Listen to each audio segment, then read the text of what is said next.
Guys, I'm so excited for this recipe. Make sure that you have enough carrot pulp, at least 2 cups.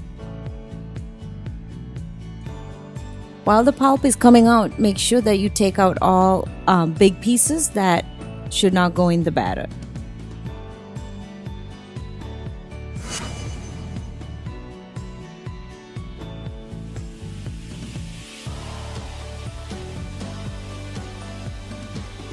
I like to add spelt flour and buckwheat flour.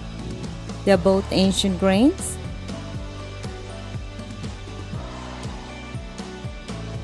And then I add some flax seed, some chia seeds.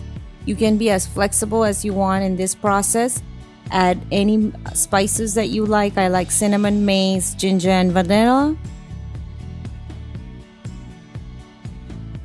I like a lot of cinnamon in my batter.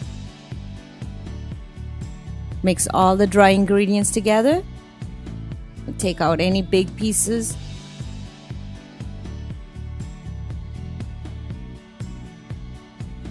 A teaspoon of baking soda, teaspoon of baking powder, and an egg. I use the egg mostly for binding, and some olive oil. Here too, you can be as creative as you want, coconut oil if you like. And then I add milk. I like milk because my kids are allergic to nut milks. Make sure that you have a smooth, consistent batter.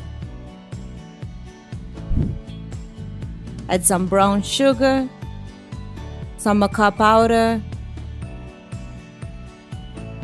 and some raisins.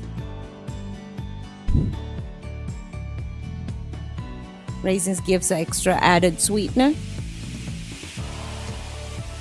Get the batter going really well, and oil a baking and viola. You have amazing carrot orange breakfast loaf.